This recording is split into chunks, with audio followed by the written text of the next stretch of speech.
Hey everybody, welcome to Gardening with the Landscape Connection. My name is Michelle. I live in Northern Illinois, Zone 5. Today we are back at my friend Mindy's house to do the berm. So as you can see, all of the weeds have died. We sprayed those out when we were here doing the first part of her mini backyard makeover, where we did up around her patio that was outside the screened-in porch. We can take a look at that in a little bit. It just looks absolutely fabulous. She's been doing a great job watering.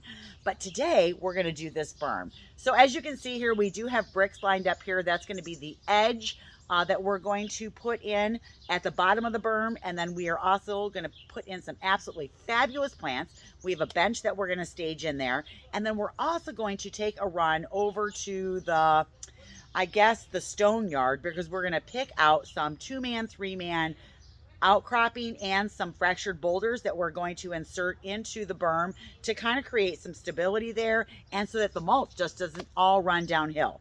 We're also going to be using some plants that will create those anchors for her, and they're going to give you that really good root system that will stabilize that berm as well. So we're going to go ahead and get that started.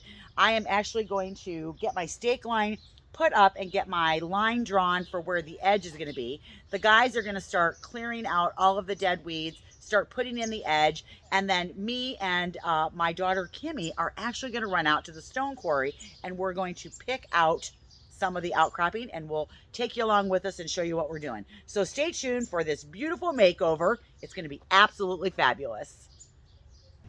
Okay, so one of the things that I did was I came back here and I put a stake in the ground right here, and then we attached a string to it, and then I brought the string out over here, and then we basically just pulled it taut and drew our line. So now we have the edge of our border right here, and because we did it that way, we have this nice arc that goes all the way through. And so the guys will cut the grass out here, and then they're going to put these edgers all along this edge, and then they're going to clean up all of the weeds up here.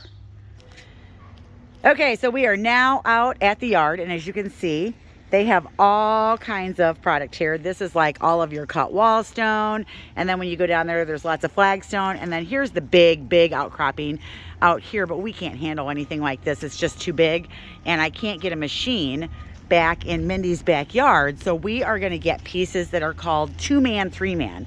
But oh my gosh, this stuff is gorgeous over here. Look at some of the veining in that. I wish I could get some of this. It's absolutely gorgeous. But then there's like the big contractor flagstone over here. So this yard is just full of all of these natural products, and so I love using these products in my designs.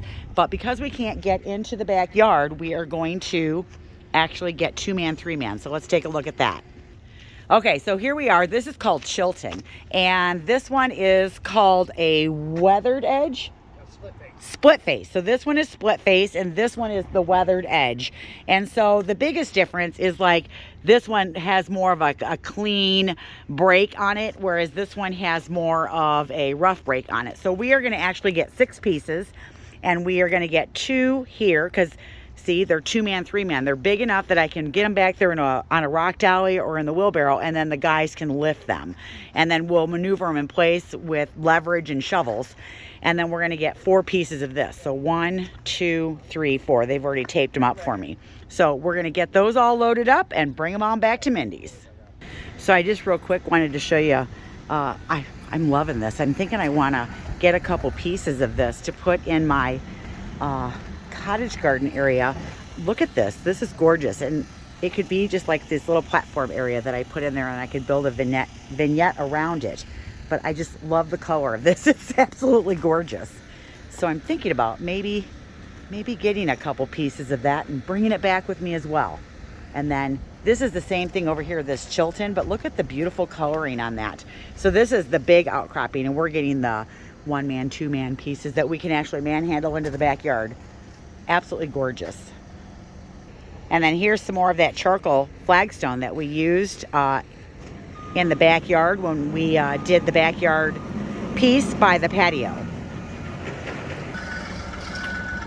There's my first 2 pieces. He's going to load that right on a pallet, and then he's going to stack the other ones on there too, and then we're going to take it over, put it in that dump truck right there. There's a little bit of skill involved in getting pieces of flagstone or outcropping off of the top of the other pieces. Look at that. Those are so gorgeous. And he's putting that in a separate pallet because they're different prices. So he's going to load that right up. All right, we're going to let these guys finish loading these up, get them in the truck, and I'm going to head on back. Okay, so we are back. The guys are making progress. They've kind of got the trench dug out here to get the bricks in. So they've got that part done. They're still clearing up at the top. But as you can see here, they're working on that part there. So just to give you a little refresher, this was the part that we did a couple weeks ago in the backyard garden makeover. If you want to check out that video, it's really quite good. If you ask me, I think the landscaping on this one turned out fabulous. So we did have quite a bit of rain yesterday, and that makes it a little bit easier to get all of the weeds and everything up. But what we're going to do now is let's just talk about all the plants that we're going to put into this garden. Okay, so let's talk about what we're going to put in this bad boy. So, you know, when you do a berm, part of why you're doing it is either you're building your dirt up because maybe you have icky soil and you want to build it up, so you create a berm.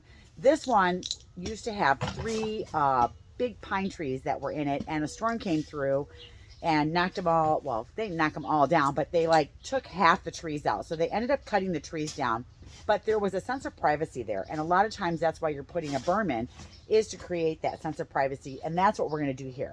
Now, unfortunately, at the top part of this berm, you can see right here, there's a lot of really tall weeds, and I can't do anything about those because they're on the neighbor's property. And because we were hired as a contractor, I can only work on her property, and that's where I have permission to work. So we're going to make sure that that's why we sprayed the weeds out, and why we're going to be using a pre-emergent, which it's a granular that we sprinkle on the ground, so that if any of those weeds like set seed, which they're gonna, and they land on her landscape, which they're gonna, then that pre-emergent is going to stop that weed seed from germinating. Now, the other thing you want to think about whenever you're working on a berm, and this one is in the back of the property, and we are doing it to create beauty, but we're also doing it to create privacy, is we are going to be tearing it down. So the taller stuff will be at the top, and then we're going to work our way down. We are going to be using some junipers, which are really, really good at erosion control and creating a good root system within the embankment so that everything doesn't slide down the embankment, especially the mulch. And we're also going to be using some ornamental grasses that will grow in clumps that will also give us that erosion control that we're looking for too.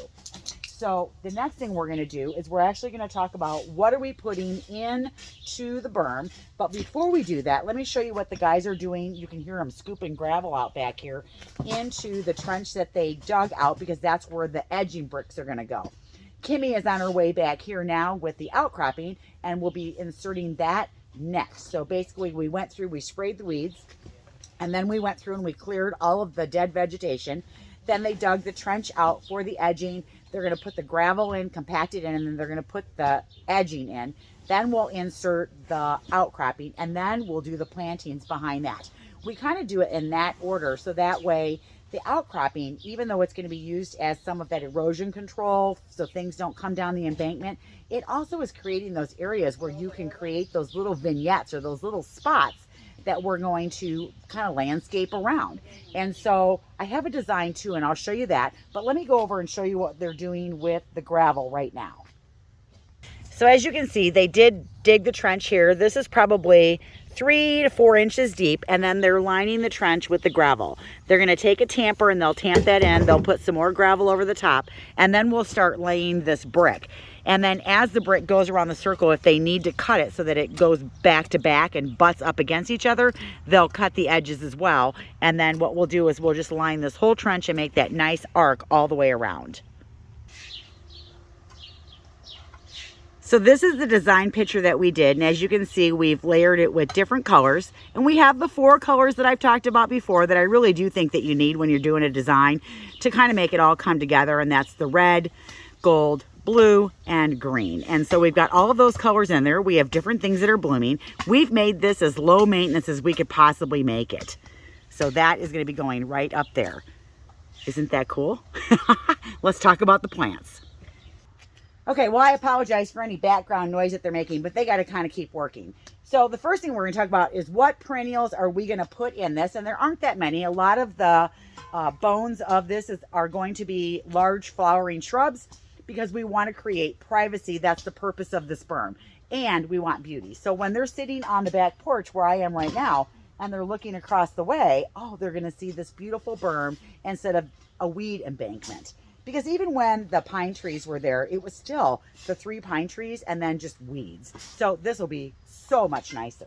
And then as it grows up, you know, it'll fill in. So today, you know, it's not, they're all babies still. So it's going to take it 3 to 5 years to really fill in.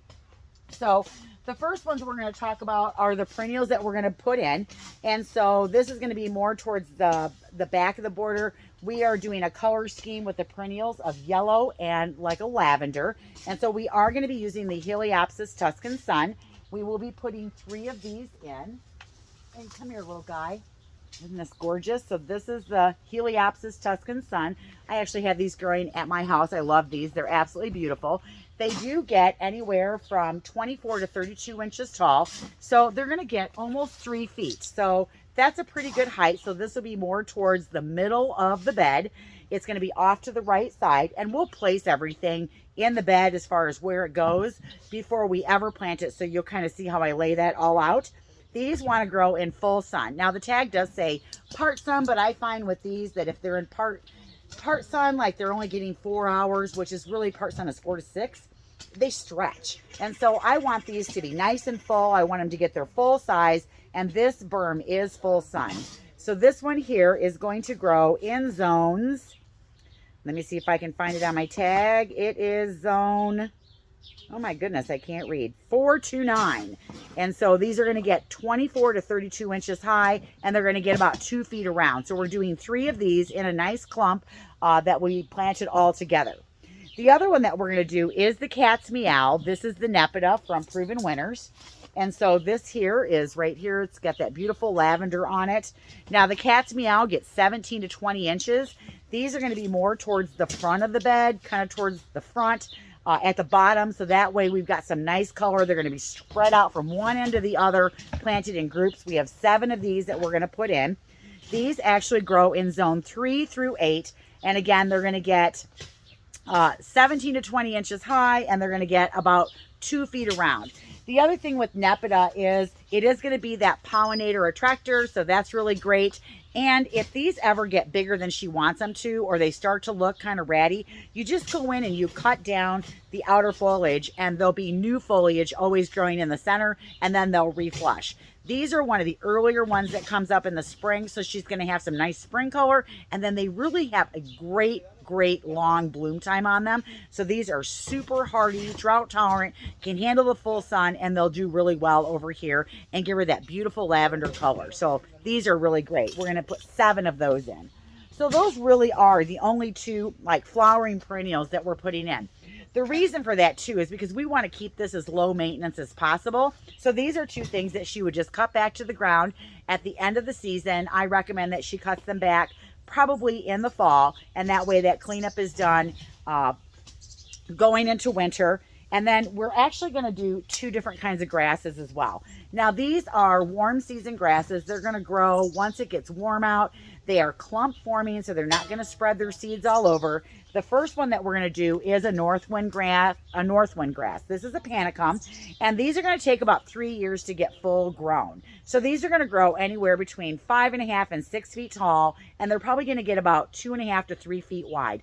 They have this really beautiful green foliage on it, and when the flowers or the plumes of the grass come through, they come up through the grass, and then they're kind of at the top, and it looks like this little cloud. So these are actually going to get their plumes on them towards the end of August into September. These are going to grow a lot in the summer when it's warm out. They have a nice stiff stalk on them. So even if she gets wind up here, they're going to stand up. They're not going to fall over if we get a heavy rainstorm, or if we get heavy winds that come through up there. They're going to stay nice and erect. The other thing that's going to happen is they're going to give her height and help create some of that screen that she's looking for. And we're going to have 2 on one end and 2 on the other end in between some of the other plants that we're doing. So these are going to be absolutely gorgeous.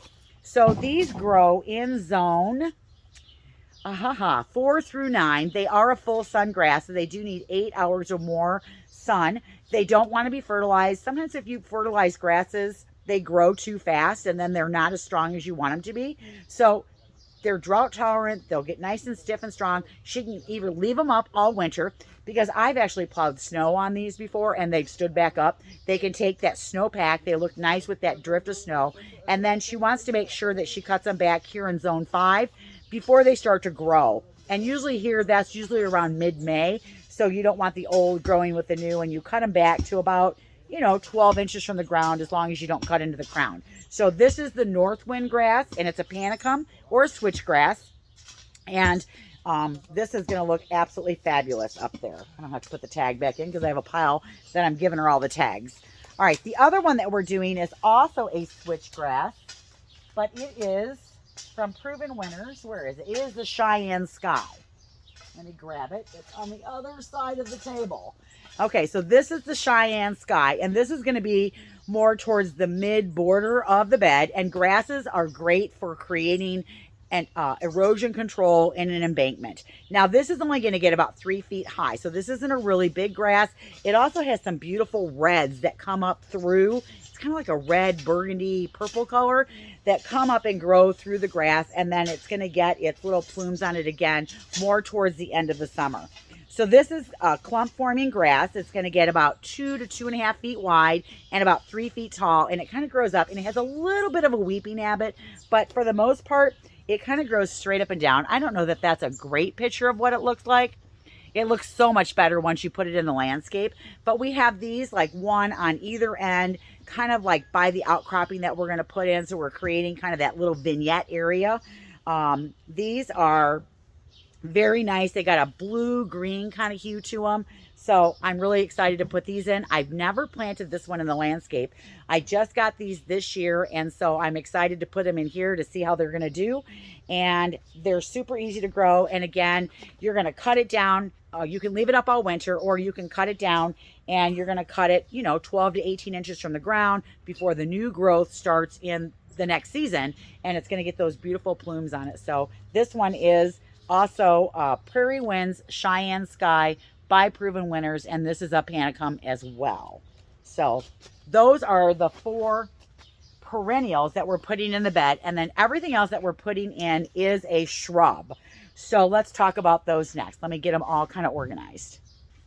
Okay, so the next thing we're going to talk about are our 4 flowering shrubs that we're going to be putting in, and we're actually going to talk about the Weigela first, because we're going to be using kind of the same family, and we're going to be using the spilled wine and the wine and roses. Now, the difference is how big they get. They really do look about the same. So this is the wine and roses, and as you can see here, it's got that purple foliage on it.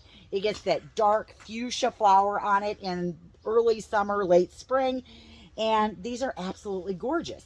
Now, the spilled wine is from the same family, and I got to make sure I don't mix them up since I pulled the tag off. One is shorter, one is taller. So the wine and roses actually is going to get 4 to 5 feet tall and 4 to 5 feet wide. So this is the one that's going to be more towards the back of the bed, and it's going to have this absolutely gorgeous, like that purple color that we're looking for. Then the spilled wine is going to be on the other side, more towards the bottom of the berm, but this one only gets 2 to 3 feet tall. So they kind of look the same, they kind of grow the same, but they are going to be different sizes, and they'll be on opposite ends of the berm, so they're going to look absolutely fabulous. So this one is by Proven Winners. It's the spilled wine, and the other one is wine and roses, and I love them both. They both have these beautiful fuchsia flowers and that beautiful dark foliage that we're looking for, so that we have some nice contrast in there. And these are growing in zone, dun, dun, dun, dun, dun, if I can find it. I never can find it quickly on the tags. Zone 4 through 8. So both of these are in that zone. So let me put these tags back on the right ones. Let's see, I said spilled wine was in the bed. So there's spilled wine and there's wine and roses. I don't want to mix them up. Okay, the next one that we're going to put in is this beautiful rose here. This is also from Proven Winners. And this rose is the Italian Ice. It's the Oh So Easy Italian Ice, and just look at the flowers on there, that beautiful yellow, and then it's got that little bit of blush pink in here. I just think that these are absolutely gorgeous. I just think that this is the perfect accent to put in on the opposite end, because we're going to have the yellow heliopsis on one side kind of in the back, and then this will come down towards the front, and then we're going to have this beautiful blended rose in there. So this is the Italian Ice, the Oh So Easy from Proven Winners. They are disease resistant, and so we love that about that. But we do have problems here with Japanese beetles, so we will be fertilizing this with a Fertilome product that's got a synthetic insecticide in it that will go down through the roots and then work its way up through the rows to help repel Japanese beetles and other bugs. This is going to get 1.5 to 2.5 feet tall, so it's a little bitty cute thing. It's not going to get real big, and it's going to grow in zone 4 through 9, and it does want full sun, but this is the Oh So Easy Italian Ice. Okay, so the last flowering shrub that we're going to do, I thought about doing Limelights, but then I decided I'm going to do the Limelight Prime. So the Limelight Primes are a little bit smaller than the Limelights, and the colors are a lot richer and a lot deeper. This is a new product introduction. I think it was either this year or last year. So we are going to be putting 3 of these in, more towards the back of the border. These are going to get 5 to 6 feet high and 5 to 6 feet wide. They're going to grow in zones 3 through 8.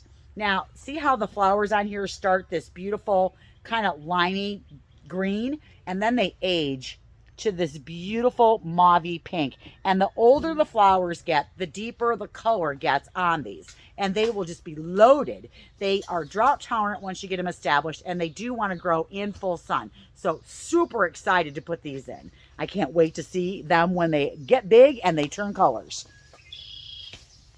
Okay, so those are our 3 flowering shrubs, or 4. I don't know, how many was that? 4 flowering shrubs that we're going to put in. Everything else that we're going to put in is a conifer, and let's talk about what we're going to put in for those. All right, so the first one we're going to put in, and here's our another blue element, is we are going to be putting in a dwarf blue globe spruce. I'm telling you, if you can ever incorporate one of these into your landscaping, these are absolutely gorgeous. Look at the blue foliage on that, and it holds its blue through the winter, and then when it's in full sun, they actually get like a deeper, brighter, I don't know what the right word is for it, blue in full sun as they're growing through the summer. They're pretty slow growers, but they are, over time, I wrote down my specs here, going to get 3 to 5 feet tall and 3 to 5 feet wide, maybe 5 or 6 feet wide. So they can get fairly large, but it's going to take them probably 15 to 20 years to get that big. But these are so easy to grow. They want good drainage, full sun, and they're going to give you that beautiful blue element that you're looking for in the landscape. So this is a dwarf blue globe spruce. Absolutely love this. We are actually going to use another spruce as well, and we are going to be using a bird's nest spruce. Now, a bird's nest spruce, in the first 10 years that it grows, probably only gets 18 to 24 inches high, 5 to 6 feet around. It gets this beautiful bright green foliage on it in the spring that darkens to a darker green as it ages through the summer. But it also gets these like little red candles on it too. So this is the bird's nest spruce. It kind of has a nice round habit. You don't have to prune it. It has more of a flat top on it as it grows, but these are absolutely gorgeous. They're going to look beautiful and give her that different green, darker green color that we're looking for. This is going to be kind of sort of planted by one of those Woodgilias that's got the purple foliage, so this is going to be gorgeous. So this is the bird's nest spruce, and it wants to grow in full sun as well. All right, so look at that. Isn't that gorgeous? All right. Now let's talk about the junipers that we're going to use. We're going to use two different kinds of junipers in the bed. And the first one that we're going to use, and these are going to be more towards the front of the border. This is a Nana juniper, or a little bitty, they don't get very high. It's a ground cover juniper. They grow low to the ground. They got a really super small needle on there, and they're probably going to get 5 to 6 feet wide. And this is going to help with the embankment and the erosion control. It's going to be in front of the outcropping, more towards the front of the boulder and or front of the border, and it's going to have this beautiful green. We're putting 3 of these in. So this is the juniper. This one again is the Nana, N-A-N-A. So gotta love those. Isn't that a great just color on there? I just love that. All right. All right, and then we're going to introduce a yellow. Look at this. Isn't this gorgeous? This is a Dobbs Frosted Juniper. These are going to get, I think, what did I say? The Dobbs Frosted is only going to get 18 to 24 inches tall max. And it probably will get that because it's going to be growing in full sun. It's going to be great creating a root system. It's going to be about midway up over on one side, and it's going to give us that beautiful yellow element that we're looking for, because look at the tips on these things. Aren't those gorgeous? It's going to get 3 to 4 feet wide, so it's not a crazy big one, but it's going to give us that yellow element that we're looking for to break up some of the green. So I just love this one. So we're only putting one in. It's going to be kind of that specimen plant. It'll probably be planted around some outcropping. And once the outcropping goes in, then you can visually kind of stand back and look at where you're going to put everything. And we'll do that. And we'll put everything in place, kind of stand back and look at it and just kind of assess, where does your eye go? Do you like how it's looking? Do you have it layered properly? So you're going to look at all of those things when you put everything in. Okay. And of course, we have to have one focal piece. Oh, I'm sorry. There is one more evergreen, and that is... this is a fall cypress. Now this one is called Sun Gold, and it's got this beautiful weeping habit to it, and it does have like a brighter green tip on it, and then it's darker as it goes in. These are absolutely gorgeous. This one's going to grow 4 to 5 feet tall and 3 to 4 feet wide, and every one that grows looks different, but they kind of grow up and they have this beautiful weeping habit. And what I love about everything that I just showed you as far as the evergreens go, none of them have to be pruned. So we're making this as low maintenance as possible for her. Now this one here, I do believe this is going to grow in zone 4 through 8. So absolutely gorgeous. I love this shrub. I want one. And I'll probably put one in my house sooner or later. Okay. Then we have one more, and it's our tree that we're going to put in, and it's like the focal big piece of the whole berm. Now we're starting with a smaller one. These grow 1 to 2 feet a year. And let me grab it. Actually, let me just move the camera over to where it is instead of moving the tree. Okay, I'm going to back up here with this. This is an Alaskan Cedar. Look at this. Isn't this gorgeous? Now, we are starting with a very small one, but that's okay. These can get kind of pricey. And so we decided to start with a smaller one. It does have this beautiful weeping habit to it, and it's going to be in the center of the bed. And it's what we're building everything around. So right there is a picture of that. Isn't that gorgeous? These want full sun to part shade. They're going to get 30 to 40 feet tall and 8 feet wide. It's considered a moderate growth rate, so these aren't going to get giant. There's some that can get over 100 feet and be 30 and 40 feet wide. This is a smaller cultivar, and just know that those ones that get that big probably take 50 years to get that big. But it's going to have that beautiful weeping habit, grow 1 to 2 feet a year. It's going to grow in zone 4 through 7. Isn't that gorgeous? So this will be our focal, and it's going to take it some time to really, show its presence there, but that's okay because we've got all this other beauty around it that will make up for that. So the guys are still going, and the outcropping is here, so let's go ahead and see if we can get that placed where it goes. Okay, so one of the things that we do on the embankment before we put the outcropping in is we do have to dig out a level space so that it looks like when we put the outcropping in, we're pushing it into the embankment. So as you can see here, you can see where they've dug out this flat space. Now, typically, I'm putting them 2 by 2, so I bought 6 pieces. So we have 2 that are going to go here. We have 2 that'll go a little bit further down over here where he's digging out right now, and then they're digging out another space all the way down there.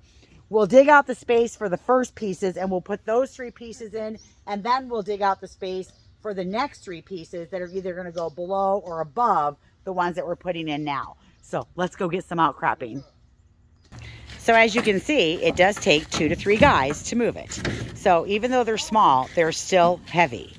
So what we're using is, there was a tree right here, and we're just using this as a dumping area for us to slide it off, and then we load it onto the rock dolly and push it back. Okay, amongst all the grunting and groaning, they have drug it through the dirt, and now they're going to put it in place. Yep. So we just kind of dump it in place, and then we'll use shovels to leverage it where we want it to go. Okay, so they're not going to use shovels. They're going to manhandle it. I thought you guys were going to use shovels. Let's see, I think you need that back corner to go back a little bit. There you go, right there. All right, so we've got the second one that's going to go slightly to the left and then below it. So they're digging out another space here that they'll make flat, and that's where the next piece is going to go. Okay, there you go. We now have 4 pieces in place. 2 to go. Okay, here they go. A little bit further up the hill this time. But sometimes it's easier to, see, go up above it and then dump it down. Nice. Now they'll just get it in place. See, now when you have a bigger piece, see how they use the shovel for leverage? This is why we like the shovels that are all one piece and they're welded together and they don't have wood, because you'd be snapping the handles left and right if that was wood. Okay, here we go. Gonna put the last one in place. So our 2-man, 3-man turned into 5-man. But that's only because they're going uphill. Don't stand there. There. Plop. All right, and then we'll finish leveling it into place. Okay, so now I have put everything in place, and that's one of the things that you want to look at is, one, you want to check your spacing, because even though they look really cute in their pot right now, they are going to grow. It's one of the things that I see people make the biggest mistake is they don't give enough spacing to the plants that they're putting in. So yeah, this doesn't look 100% full. It's not supposed to, because guess what? Stuff has to grow. So you want to make sure that you have enough room for everything. Now what we've done is we have layered it so that the taller stuff is in the back and it works its way down. We are also using key pieces like junipers here, and there's another one here, here, and here to help with erosion control.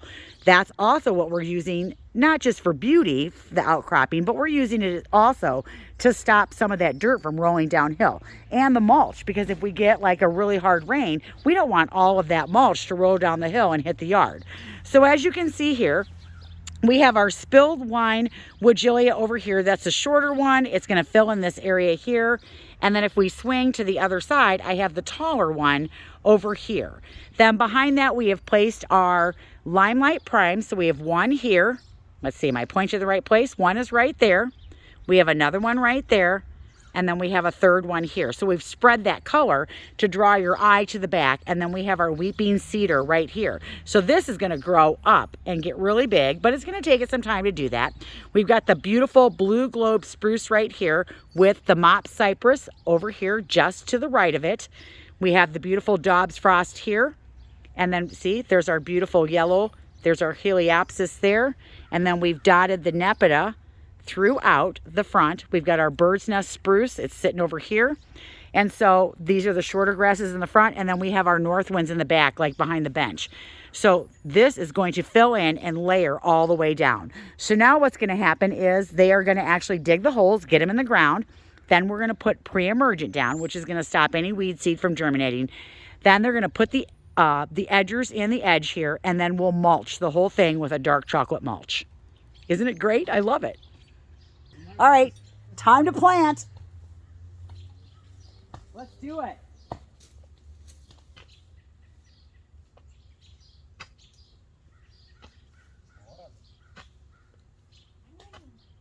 Are you winning?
Don't forget when you're planting to only plant it as high as it is in the pot. You can make the hole as wide as you want, but only as deep as it is in this pot right now. Plant it low, it won't grow. Plant it high, it'll grow to the sky. It's starting to look so good. I can't wait to mulch it. It's going to be fabulous.